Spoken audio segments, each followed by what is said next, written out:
pagkakataon. Pribilehiyo po, Panginoon, na kami ay pinag-isa mo sa platform na ito, Panginoon, na upang ikaw ay aming pong purihin at sambahin. Salamat, O Diyos, at tunay nga po na marapat ka lamang purihin, marapat ka lamang palangalan ng aming mga buhay. Dahil wala po kaming magagawa, Panginoon, kung kami ay hiwalay sa iyo. Kaya ngayong gabi, Panginoon, punuin mo ng pag-ibig ang aming puso. At punuin mo, Panginoon, ng patuloy na pagkakauhaw sa iyo, Panginoon, sa iyong gawain. Maraming salamat, O Diyos, at dalangin ko po ang malakas na signal, malakas na wifi, data, connection, Lord God, na upang ang iyo pong mga salita, Panginoon, ay malinaw na maunawaan, maintindihan po ng bawat isa po sa amin. Dalangin ko po ang wisdom, knowledge, understanding, Lord God, at mananatiling bukas ang aming puso at isipan na upang ang iyo pong mga salita ay malayang tumimo sa puso namin. At ito po, Panginoon, ay magrema sa bawat araw po ng aming buhay. Maraming salamat, Panginoon, at ngayong gabi, iniklim po namin ang katagumpayan po ng iyong gawain hanggang sa kami matapos. Maraming salamat po, Panginoon. Ibinabalik ko po ang mataas na papuri, pasasalamat, parangal at pagsamba. Ito pong aking panalangin sa pangalan ng Ama, ng Anak at ng Espiritu Santo. Amen! Praise the Lord! Ayan, yung mga bagong pasok po natin. Ayan, Pastor Ricky, maganda at mapagpalang gabi, maging kay Sister Ann. Magandang gabi po sa ating lahat. Praise the Lord. Glory to Jesus. So ngayong gabi po, mga kapatid, gusto ko pong mangusap, kasi sabi ng ating key verse, mananatili ang tatlong ito bilang tayo po'y believer. Mananatili ang tatlong ito, sabi ng ating key verse. Ano po yung tatlo? Yung pananampalataya, pag-ibig o pananampalataya, pag-asa, at ang pag-ibig. Datapwat ang pinakadakila sa lahat ay ang pag-ibig. No po. Kaya gusto ko pong mangusap sa paksang hallelujah. Gusto ko pong mangusap, naisin ko na po, mga kapatid, yung ating tatalakayin, yung ating pong message na topic na the way of love. Ayan, paraan ng pag-ibig. Paano ka ba umibig, di ba? Paano ba tayo magmahal? Amen. Ang pag-uusapan natin ngayon, ngayong gabi, ay ang ating pag-ibig. Ayan. Yung mismong the way of love. Yung paraan ng pagmamahal mo, paraan ng pag-ibig po natin. Amen? The way of love. Sabi ng key verse natin, ulitin ko, hope, faith, hope, and love. Pero ang the best, the greatest love, ang pinaka mahalaga, ay ang pag-ibig. Kaya tinagurian na the greatest love. Kasi po, mga kapatid, itong key verse natin na ito, ang hope o ang faith and hope, love, itong tatlong ito is masasabi po natin na greatest of this is love. O ito po yung pinaka spiritual gift na kumbaga mahalaga po yung tatlong ito, yung pananampalataya, pag-asa at pag-ibig. Datapot sinabi dito na mas mahalaga sa tatlong ito ay ang pag-ibig. Bakit po? Kasi po bilang tayo po'y mananampalataya, yung gift na tinatawag yung faith, hope, ay dahil tayo po'y mananampalataya, dahil tayo po'y may pag-ibig. Amen. Dahil tayo po'y may pag-ibig, meaning to say na yung pananampalataya at pag-asa, ito po'y bunga ng ating pag-ibig. Alam niyo po 'yon? Hindi ka pwedeng manampalataya nang wala kang pag-ibig at hindi ka rin pwedeng magkaroon ng pag-asa nang wala kang pag-ibig. Ang konteksto po ng ating pong kabuuan dito sa First Corinthians chapter 13. Pasensya na po kayo, ano, medyo doon sa medyo malayo-layong bahay ay nagbibideo okay, may birthday yata. No, kaya medyo nagba-bounce yung kanilang mga kantahan, ano. So balik tayo. Klaro po ba mga kapatid yung aking tinig? Hello po, may kausap Amen po po. ba ako ngayong gabi? Praise the Amen Lord! po. Amen. Amen. Po, Pastor. Salamat sa Lord. Klarong-klaro po. Praise God. Amen. Oo, salamat sa Panginoon. So, sabi ng ating konteksto na bakit mas mahalaga ang love o pinaka the best, no, greatest love, pinaka mahalaga. Kasi po, kahit na sabi nga, no, kahit na ikaw ay mahusay, magaling, no, kahit alam mo yung lingwahe ng anghel, kahit ikaw ay mabait, ika nga, no, lahat, pero wala kang pag-ibig, para lang daw tayong simbal, pumpyang na ingay lang tayo. So, ang pag-ibig po, ang bunga ng pag-ibig talaga, no, ang manifestation ng pag-ibig is faith and hope. Ayan. Hindi magrerema ang pananampalataya nang wala tayong pag-ibig. Di po ba? At hindi rin magrerema ang pag-asa nang walang pag-ibig. At ang sabi ng ating ang banal na kasulatan, no po, ang lahat ng bagay ay lilipas, pero ang pag-ibig mananatili. O di po ba? Kaya ang pag-ibig ay walang limitasyon. Ang pag-ibig walang hangganan. Amen? Hallelujah. So, the way of love, paano ba tayo magmahal? Amen? Ang tinutukoy po, ang nangungusap po ngayong gabi ay yung ating pong buhay bilang isang mananampalataya. Mayroon po akong inilagay, no, na 4 kinds of love. 4 kinds of love. Alam niyo po, ang pag-ibig po, no, ay mayroon po siyang, alam niyo yun, mayroon po siyang segregation. Ang pag-ibig ay dapat marunong tayong gumamit, no po, marunong tayong magpadama ng pag-ibig. Dapat po alam natin gamitin ang pag-ibig. Amen? Kaya the way of love. Ayan. Praise the Lord. Amen? Hallelujah. Kung paano natin na ibibigay ang pag-ibig. Ang pag-ibig ay kung paano mo ipapadama ang pag-ibig. Kasi po, kung mapapansin natin, ang Panginoon, di po ba, siya ay number 1 na ayaw niya kasi siya ay seloso. Nagsiselos ang Panginoon. Di ba? Marunong magselos ang Panginoon.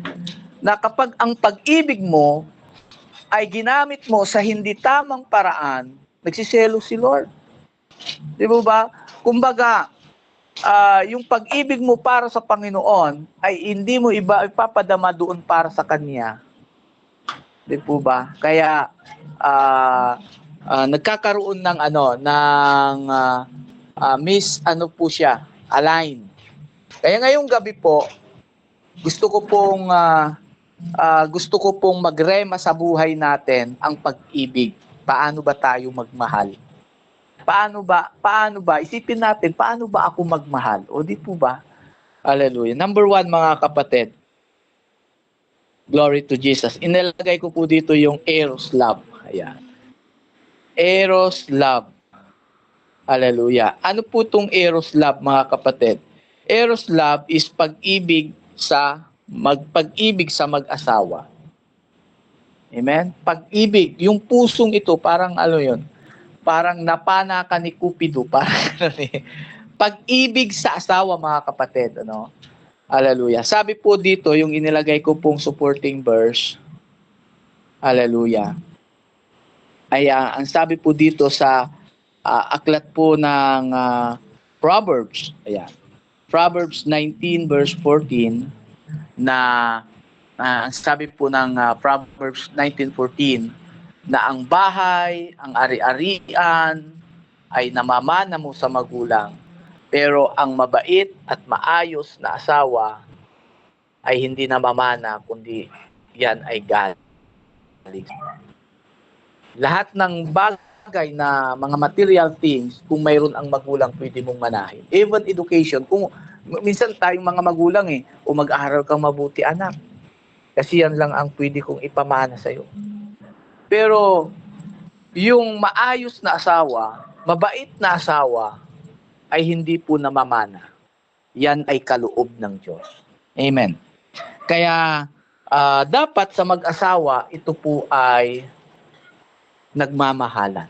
Amen. May tamang pagmamahal sa mag-asawa.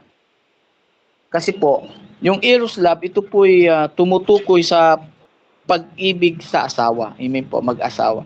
Sabi po dito sa Ephesians chapter 5, glory to Jesus, Ephesians chapter 5, glory to God, verse 22, ang sabi po dito, mga babae. Amen? Hallelujah. Glory to Jesus. Pag sinabi ko po mga kapatid, no, para exciting yung ating talakayan. Pag sinabi ko pong mga babae, lahat ng babae sa platform magsabi ng malakas na amen. O, di po ba? Kaya, okay, go. Mga babae. Amen. Oh. Amen. Ano po sabi praise the Lord. Amen. Mga babae, sabi po dito, pasakop kayo sa inyong sariling asawa. Amen. Nagaya ng sa Panginoon. Ayan. Ano ho? Sapagkat ang lalaki ay pangulo ng kanyang asawa, gaya naman ni Kristo na pangulo ng iglesia, na siya rin ang tagapagligtas ng katawan. Datapwat, kung paanong ang iglesia ay napasasakop ni Kristo, ay gayon din naman ang mga babae ay pasakop sa kaniyang asawa sa lahat ng mga bagay. Amen? Sa lahat ng bagay, pasakop sa asawang lalaki. Ibig sabihin, pag sinabing pasakop, no, hindi yung word na sunod-sunuran, kundi yung authority ay nasa lalaki. Di po ba? Nasa lalaki yung authority. Kaya pala minsan yung mga unbeliever, minsan si commander, sasabihin ng lalaki, ang commander yung babae. Dapat ang lalaki ang commander. O, di po ba? Minsan nga sa aming pagtitinda, minsan marami ako na-experience sa mga pagtitinda namin. Nagro-rolling kami. Mga sari-sari store, ganon. Ang tinda namin, bagoong, asin, mantika. Minsan, mayroong nakataong lalaki doon. Lalaki yung nakatao. Sabi ni Mrs., asan si ate? Ay, wala. Ako ang bantay sa tindahan. Yung lalaki ang bantay. Sabi niya, wala na palang asin. Pero wala si Mrs. Hindi ko madesisyonan. Sabi niya, hallelujah. Naririnig ko yung conversation nila. Sige na, kuya, sabi naman ni Mrs. Kasi kumukuha talaga yun si ate sa akin ng asin. Oo nga, kaya lang wala siya rito Sabi niya, hindi niya madesisyonan. Wala na silang asin. Takot na takot ng lalaki. Parang gano'n. Sabi ko, nung pagpunta ni Mrs. sa sasakyan, sabi ko, ano ba yun? Hindi niya madesisyonan yun? Sabi ko gano'n. Wala na nga silang asin sa tindahan. Hindi niya madesisyonan. Wala yung asawa niyang babae. O, di ba? Pero ang point ko po mga kapatid, na kailangan ang babae pasakop sa asawang lalaki. Amen. Lahat ng Ibig sabihin maging dapat alam niyo yun, yung authority kasi, yung authority nasa lalaki. No po. At may pangako naman ang Panginoon para maging maayos ang buhay mag-asawa. Ayan. Kaya naku, bakit doon tayo napunta? May bagong kasal. No? Ngayon si Sister Billie Jean, yung kanyang testimony, di ba? Tiis, ang daming tiniis niya, di ba? Alam naman natin yung testimony na yon, pero praise the Lord. Di po ba? Nakamtan ang tagumpay. Di ba? So, glory to Jesus. Kaya tiis lang. Alam niyo po mga babae, sa lahat ng babae po mga kapatid, parang nung mga dalaga, maraming manliligaw, di ba? Parang ikaw ngayon, pipili ngayon. Parang ikaw ay butante. Maraming kandidato. Di ba? At ang manliligaw, never yan magpakita ng hindi magandang ugali. Halos hindi makabasag pinggan yan. Hindi makabasag pinggan. Pag nanliligaw yan, naku po, lahat ng kabaitan ipapakita sa'yo. Minsan pa nga sasabihin niya susungkitin ko ang bituin para sa iyo at ibibigay ko ang buwan para sa iyo. Naku, delikado na 'yon. Kaya lumipas ang araw, may buwan at bituin na nga. Alam mo yung ganon. Kaya mga kapatid, bilang sinabi ng Panginoon na sa mag-asawa, kinakailangan pasakop ang babae sa asawang lalaki. Amen? Pasakop. Kahit na anong circumstances na mayroon po tayo, kahit na po mga kapatid, ang asawa mong lalaki ang deliver, pasakop ka pa rin. Dahil ang point natin dito is yung nangyayari ngayon. Wala na po tayo doon sa pagpili. Tapos na po na pumili ang babae. Ngayon, sinabi ng Biblia na pasakop ang babae sa asawa niyang lalaki.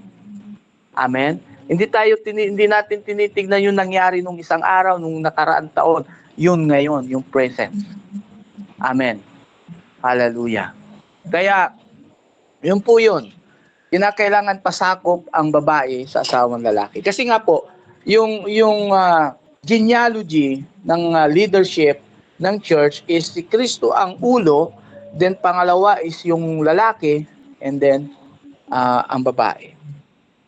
Amen. Hallelujah. So dako tayo naman. Mga lalaki, ayan.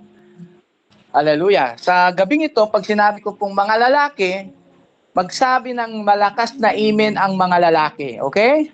Praise the Lord. Okay, ready, go. Amen. Mga lalaki. Okay. Amen. Praise the Lord. Amen. Amen. Hallelujah. Lord. Mga Amen lalaki, po, lalaki Pastor. yan. Amen. Mga LGBT yan. Lalaking ganap, barakong tunay. Yan ang mga praise the Lord. Kaya sabi dito mga lalaki, ayan, kasama po ako dito. Mga lalaki, yung lalaking lalaki talaga. Lalaking ganap, barakong tunay.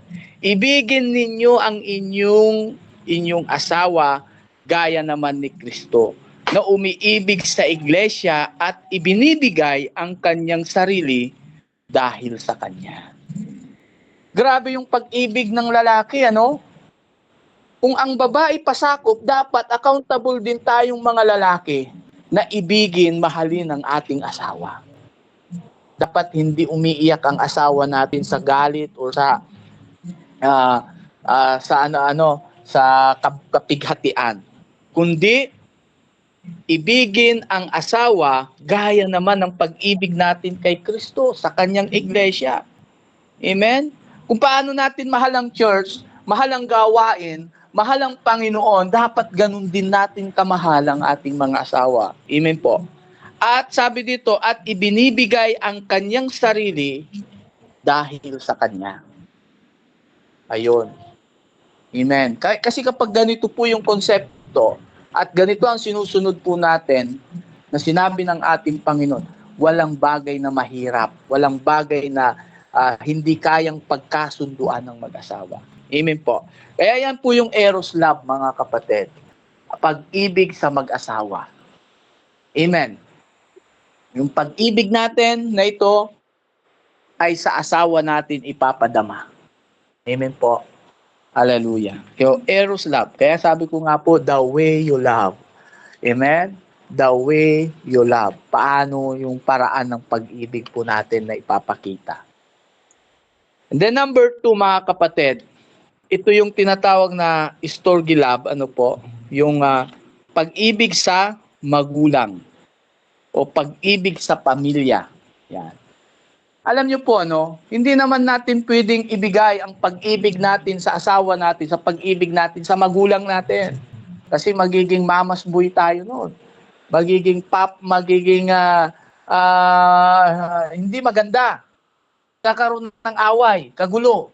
Kaya nagkakaroon ng, alam niyo yun, ng trigger sa isang mag-asawa kasi hindi alam kung paano gamitin ang pag-ibig. Di mo ba? Hallelujah. Hindi alam paano ipadama ang pag-ibig. Ang sabi po dito, mga kapatid, sa Ephesians chapter 6, verse 1, hallelujah, ang sabi po dito, mga anak, lahat tayo mga anak, amen? Hallelujah. Mga anak, ang sabi dito, magsitalima kayo sa inyong mga magulang sa Panginoon sapagkat ito'y matuwid. Igalang mo ang iyong ama at ang iyong ina na siyang unang utos na may pangako.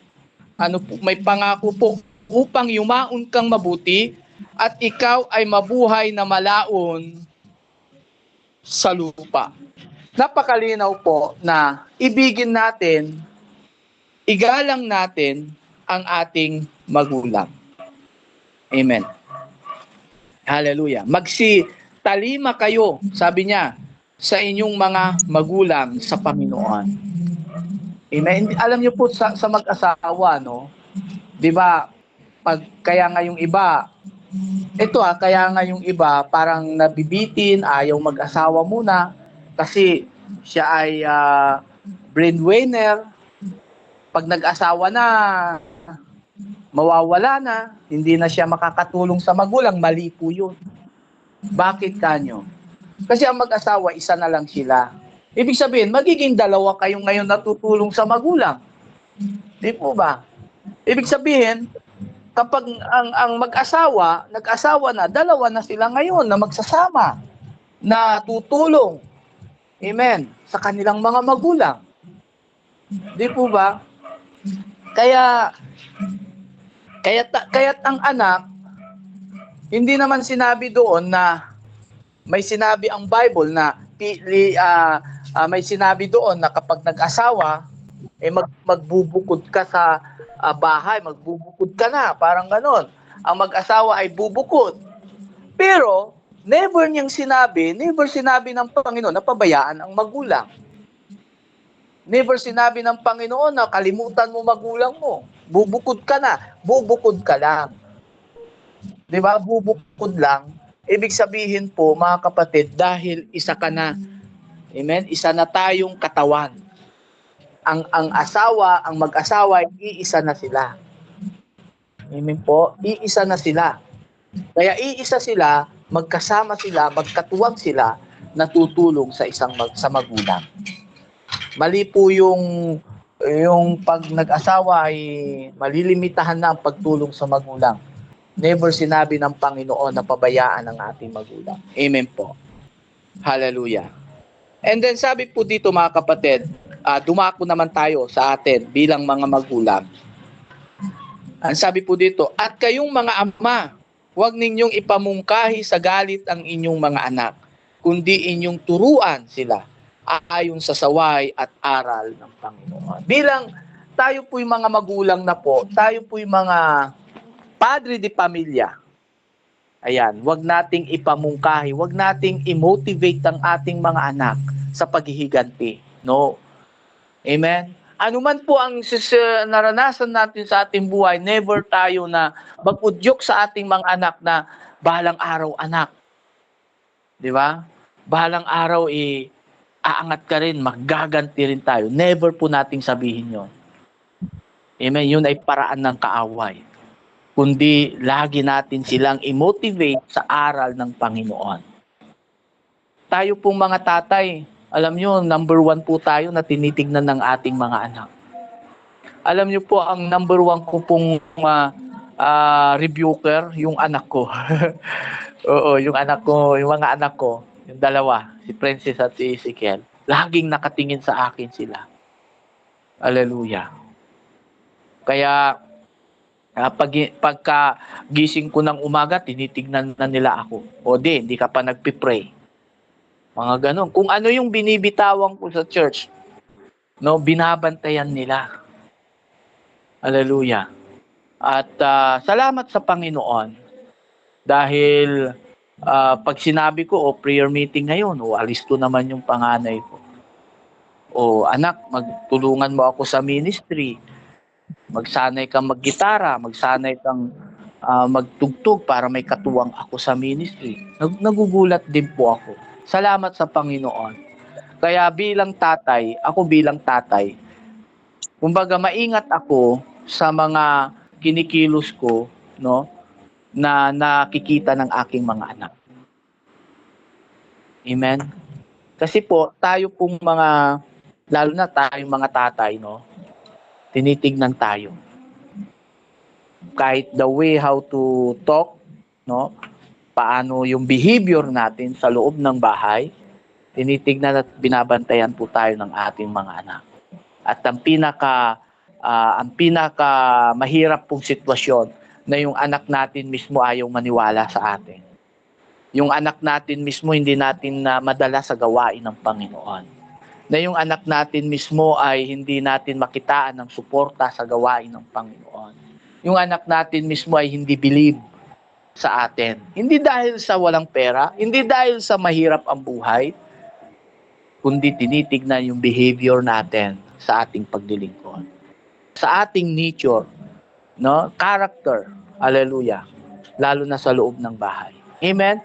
Kaya, i-motivate natin ang bata, ang mga anak natin, no po, sa pag-ibig sa Panginoon. Amen. Hallelujah. Yan po yung pag-ibig, mga kapatid, na tinatawag na storge love. Amen? Pag-ibig sa pamilya. And then, pangatlo po, yung philia love. Pag-ibig sa kapwa. Alam niyo po yung pag-ibig sa kapwa, paano ba tayo magmahal sa kapwa natin, sa kaibigan natin? Amen? Paano ba natin paano ba tayo magmahal sa kapwa natin? Kaya nga minsan, I'm sorry to say, pero minsan nagkakaroon ng trigger. Kasi baka mamaya yung pag-ibig mo sa asawa mo, ipapadama mo sa pag-ibig mo sa kapwa mo. Di ba? Kaya nagkakaroon ng trigger. Hallelujah. Kaya mayroon pong segregation. Ang pag-ibig sa kapwa ay ito. Ang sabi po dito, mga kapatid, hallelujah. Sa aklat po ng Mateo chapter 22 verse 39. Ito po yung dalawang utos. At ang pangalawang utos ay ito. At ang pangalawang katulad ay ito. Yan. Ibigin mo ang iyong kapwa na gaya ng iyong sarili. Ibigin natin ang ating kapwa gaya ng sarili natin. Sino po ba ang gustong wasakin yung sa sarili niya? Di ba wala? Lahat ng sarili natin inaalagaan natin. Pinapahalagahan natin. Di po ba? Ayaw natin na masaktan yung sarili natin. Ayaw natin na hindi kaaya-aya ang ating sarili. Sabi ng ating pong ang ating supporting verse na, ibigin mo ang iyong kapwa gaya ng iyong sarili. Amen? Pahalagahan din natin ang kapwa natin. Kung paano natin pinapahalagahan ang sarili natin, ganun din yung kapwa natin. Amen. Ibig sabihin, kung tayo mismo ayaw nating mapahamak, dapat ganun din ang kapwa natin. Kung tayo mismo ay gusto natin makarating sa lupang pangako at sa kaharian ng ating Panginoon, ganun din dapat ang kapwa natin. Ibig sabihin, nagsasacrifice din tayo dahil sa pag-ibig natin sa kapwa natin. Gusto natin silang dalahin sa katagumpayan, sa paglilingkod. Gusto natin silang dalahin, no, nakasama ang Panginoon. Alam niyo po, yung logic ng mga Bible scholar, no po, na kapag tayo po'y pumanaw, hindi natatanungin ng Panginoon kung anong relihiyon natin. Hindi natatanungin ng Panginoon, ano, kung ano yung sekta natin. Dalawa lang ang tatanungin ng Panginoon. Ano yung ginawa mo at nasaan ang kaibigan mo? Di ba? Nasaan yung lagi mong kasama? Nasaan yung lagi mong kausap? Nasaan yung lagi mong lagi mong kaibigan? O di ba? So ibig sabihin, kung gaano natin kamahal at pinapahalagahan ang ating sarili, na ayaw nating mapahamak, ganun din ang kapwa natin. Amen. Hallelujah. Yan po yung tinatawag na philia love. Amen? Kasi po, pag yung pagmamahal, yung eros love, ay ipinadama mo sa philia love, naku, sabog yan. Hello? Amen? Hallelujah. So, yun po yun mga kapatid. Then lastly, yung tinatawag na agape love. Ang agape love po ay pag-ibig sa Diyos. Sabi ko nga kanina, ito'y tumutukoy sa atin, ano? Yung point natin is focus tayo. Tayo mismo, yung the way you love. Amen. The way you love. Ang agape love dapat unconditional love. Amen. Pag-ibig sa Diyos. Yan. Pag-ibig sa Diyos. Sabi po dito mga kapatid sa Mateo chapter 22, verse 37. Ang sabi po dito, hallelujah. Sabi ng ating Panginoon Jesucristo, ano? Ang sabi po, at sinabi sa kanya, ibigin mo ang Panginoon mong Diyos ng buong puso mo at ng buong kaluluwa mo at ng buong pag-iisip mo. Hallelujah. Ang sabi dito, God with all thy heart, love the Lord thy God with all thy heart and with all thy soul and with all thy mind. Sabi ng ibang translation, at ng buong ang buong lakas. Mahalin natin ang Panginoon. Dapat mahal natin. Dapat sabi dito, mahalin ng buo. Hindi, ibig sabihin ng buo, hindi siya 1/4, hindi 3/4. Amen? Hindi po hap-hap, ika nga, kundi buo.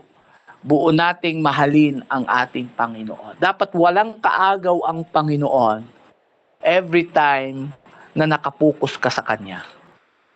Dapat pagka yung presence natin ay nakatuon sa Panginoon, dapat hindi kayang agawin ni numan. Hello? Dapat hindi kayang madistract ni numan. For example, pag nasa church tayo, di ba, number 1 sa church, di po ba? Si Lord, number 1. Di ba? Si Lord talaga ang number 1. Di ba? Mahalin ang Panginoon ng buong puso, ng buong lakas, ng buong kaluluwa at ng buong pag-iisip. Pero nag-ring ang telepono. Nag-ring ang telepono. At sasabihin ng kaibigan or sino man na tumawag, halimbawa, for example, no, kailangan ka rito. Oh, tika lang, sige. Hallelujah. Tapos, umaalis na sa church. Dahil may pupuntahan dahil biglang may emergency. You think that whole yung pag-ibig natin sa Panginoon? Di po ba? Ibig po sabihin ba yung ganoon ay buo yung pagmamahal natin? Even in prayer. Di ba? For example, sa panalangin. Di po ba? Tapos biglang may distraction. O, tika muna. Ang sabi ng Panginoon, mahalin ang Panginoon ng buong puso. Pag sinabing buo, talagang siya lang. Di ba? Talagang walang ibang focus, kundi siya lang talaga. Kaya nga ang pagmamahal natin sa Panginoon, Kaya nga sabi, alam niyo po kung bakit sinabi ng Panginoon na yung 6 na araw sa inyo, pero yung 1 araw sa akin. Kasi may instruction. Naiintindihan ng Panginoon, kung Monday to Friday hanggang Saturday, focus ka sa pamilya, sa paghahanap buhay, natural, kasi nga may pamilya tayo. Di po ba? Natural dahil mayroon tayong mga anak na dapat nating tustusan ang kanilang mga pangangailangan. Pero pagdating ng araw ng pagsamba, pagdating ng 1 araw, dapat para sa Panginoon. Kaya nga sa Old Testament, kahit mga hayop, kahit mga isda, lahat ng mga hayop ay pinatitigil sa araw ng Panginoon. Hindi sila nagtatrabaho. Amen? Lahat ay nasa pagpapahinga. Kasi yung 1 araw specific na sinabi ng Panginoon para lang sa Kanya. Di ba? Kaya pag sinabing mahal natin ang Panginoon ng buong puso, ng buong kaluluwa at ng buong pag-iisip, hindi dapat maagaw ni numan. Amen. Hindi dapat maagaw ng kung sino paman. Dapat buo natin na ibibigay ang ating pagmamahal sa ating Panginoon. Kaya nga ang topic natin, the way you love. Amen. Yung paraan ng ating pag-ibig.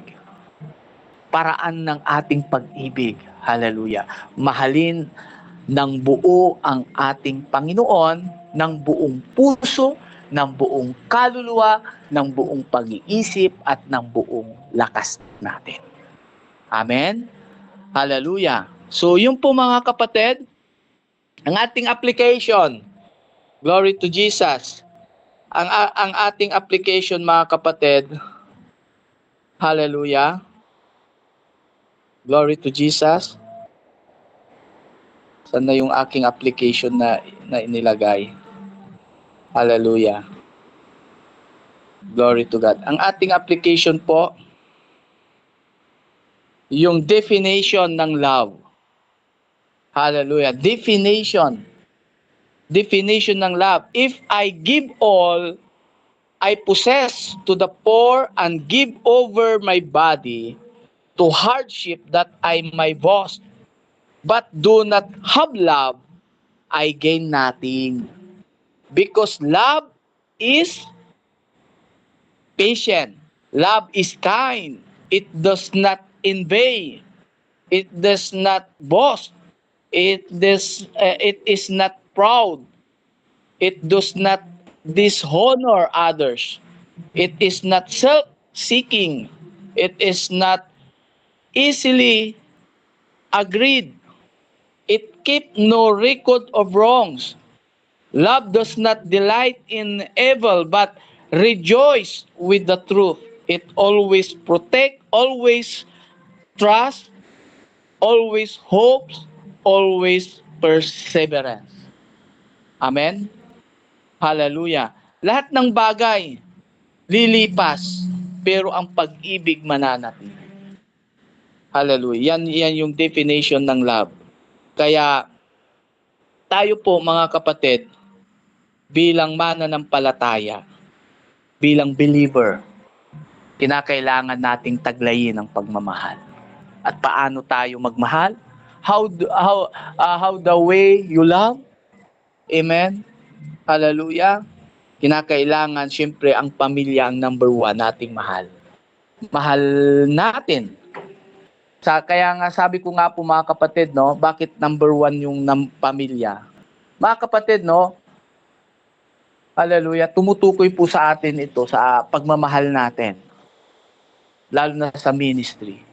Kasi po, ang first ministry, para sa akin, as a pastor, dito sa Mangaldan, itinuturo ko po na ang unang ministry natin, pamilya natin. Amen. Kahit na anong tagumpay natin sa ministry, maraming tao ang church, no? Maraming nasa loob ng simbahan na mga tao, pero ni isang pamilya mo wala doon. Delikado. May something wrong. Hindi tagumpay para sa akin. Amen? Para sa akin lang mga kapatid, tumutukoy sa ating ministry. Amen po. Kahit na ako po, kumbaga, nag-aakay ako ng ibang tao, nag-i-invite ako ng ibang tao sa church, pero ni pamilya ko ni isa walang maniwala sa akin. Okay lang yung 2, 3, pero ni isa. For example, ikaw na lang ang nandoon sa church. Delikado po yun, mga kapatid. Mayroon tayong dapat ayusin. The way you love. Amen. Hallelujah. So number 2, mga kapatid, amen. Yun nga po, no po. Yung number 1 po, mga kapatid, no, yung sa asawa, and then number 2 yung sa pamilya. Sa asawa po kasi dapat yun yung ating yun yung ating laging ipagpipray sa buhay natin. Kung halimbawa yung asawa natin di natin kasama sa church, walang bagay na imposible sa Panginoon. Bibigyan ka ng Panginoon, bibigyan tayo ng Panginoon ng wisdom, no po, makasama natin ang ating asawa. Then ang pamilya, no po. And then yung pagmamahal natin sa kapwa natin. Mahalin natin ang kapwa natin. Pahalagahan din natin. Kung paano natin mahal ang sarili natin, sabi ng Panginoon, ganun din dapat sa kapwa natin. At syempre, ang Panginoon. Amen. Yung agape love, pag-ibig natin sa Diyos. Hallelujah. Kaya yung pag-ibig natin sa Panginoon, no po, dapat unconditional love din po siya. Amen? Kasi unconditional love din ang pinadama ng Panginoon po sa atin. So yun po mga kapatid, alam ko po na mayroon pa kayong mas malalim, mas wisdom about love, how the way na magmahal tayo, na umibig tayo, paano yung paraan natin sa ating pag-ibig. Amen? Ito, in-expose ko lang, in-exhort ko lang yung message ng sinabi dito sa ating key verse. Kaya nga, yung key verse natin, mananatili ang tatlong ito, ang pananampalataya, ang pananampalataya, ang pag-asa at ang pag-ibig. Pero ang pinakadakila sa lahat ay ang pag-ibig. Amen. Pag-ibig po ang pinaka-the best na mailagay sa puso natin. Hallelujah. Amen. Ang pag-ibig na punuin natin, no, i-motivate natin ang ating puso, no, na magkaroon ng pag-ibig. Amen. So yun lang mga kapatid, hallelujah. At tayo po ay manalangin. Praise the Lord. Dakilang Diyos, maraming salamat po sa iyong munting mensahe, Panginoon, na tunay nga na kailangan naming ma-motivate, maturuan mismo ang puso namin, Panginoon, paano magmahal, paano ang tamang paraan para kami ay magmahal, Panginoon. Turuan mo po kami. At patuloy, Lord, na bukas po ang puso namin na matuto pang magmahal. Matuto pa, Panginoon, kung paano po magmahal ang aming puso. Lalo na sa aming pong paglilingkod sa iyo, Panginoon. At sa gabing ito, O God, alam ko po, Panginoon, na kumintal sa puso namin ang pagmamahal mo sa amin. Maraming salamat po, Panginoon, sa platform ng Daily Devotion, Bible Study. At alam ko po, Panginoon, na patuloy mo kaming pinalalakas sa platform na ito. Salamat po, Panginoon. Ibinabalik ko po, Panginoon, ang mataas na papuri, pasasalamat, parangal at pagsamba. Ito pong aking panalangin sa pangalan po ng aming Panginoong Jesus. Amen! Praise the Lord!